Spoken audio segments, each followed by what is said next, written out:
এসআইআরটা থমকে গেলে ভোটটা কি হবে? নির্বাচন কমিশন কিন্তু জানিয়ে দিয়েছে যে বিএলএদের ঢোকা নিয়ে তৃণমূল যদি শুনানিতে বাধা দেয় তাহলে শুনানি বন্ধ করে দেওয়া হবে, বা শুনানি যদি শেষ না হয় ভোটার তালিকা প্রকাশ হবে না। ভোটার তালিকা প্রকাশ না হলে ভোট হবে কী করে? আর ভোট ঘোষণা যদি নিয়ম মতো সময়ে না হয় তাহলে রাষ্ট্রপতি শাসন জারি হয়ে যাওয়ার একটা সম্ভাবনা থাকে। এটা কেউ চাইবেন? এই প্রশ্নগুলো আমার ধারণা তৃণমূল নেতৃত্বকেও ভাবতে হচ্ছে, না ভেবে উপায় নেই। কারণ চারপাশে যা হচ্ছে তা সেটা কিন্তু চিন্তার বিষয় তাদের জন্য।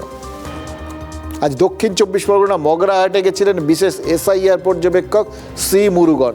সি মুরুগন নামটা তো শুনেছেন আপনারা। বারবার তাকে বিক্ষোভের মুখে পড়তে হচ্ছে। এবারে দুটো কারণ হতে পারে, এক তার মুখটা পছন্দ নয়, আর দুই তার কাজের পদ্ধতিটা পছন্দ নয়। কিছু তো একটা হবে। এতজন বিশেষ পর্যবেক্ষক এসছেন, তার মধ্যে ওনাকেই বেছে বেছে বারবার বিক্ষোভের সামনে পড়তে হচ্ছে কেন? তবে আগের থেকে এবার একটা টপকে গেছে, আর অনেকে এগিয়ে গেছে। আগে তাকে বিক্ষোভের মুখে পড়তে হচ্ছিল, এবার গাড়ির লক ভেঙে তার গাড়ির চালককে টেনে বার করার চেষ্টা হয়েছে বলে অভিযোগ। মুরুগন বলেছেন তিনি যা বলার কমিশনকে বলবেন, আর কমিশন বলেছে যা জানানোর দিল্লিতে জানানো হচ্ছে। এবার মুরুগনকে হেনস্থার অভিযোগ তো বিজেপিও দিল্লিতে জানাতে পারে। তারা বলতেই পারে বাংলায় আইন শৃঙ্খলার এরকম পরিস্থিতি হয়ে দাঁড়িয়েছে যে কমিশন নিযুক্ত পর্যবেক্ষকও রেহাই পাচ্ছেন না। বারবার তার উপর হামলা হচ্ছে, কখনো ফলতা, কখনো মগরাহাট। মুরুগন হেনস্থার শিকার।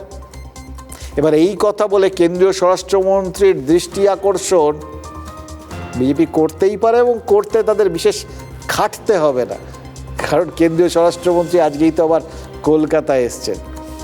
ফলে আন্দোলনের যে জমিটা অভিষেক বন্দ্যোপাধ্যায় তৈরি করতে চেয়েছিলেন তৃণমূলের একাংশের অতি উৎসাহে, সেই পাকা গুটি যে কেচে যাবে না তার কিন্তু কোনো গ্যারান্টি অন্তত আজকে দেওয়া যাচ্ছে না।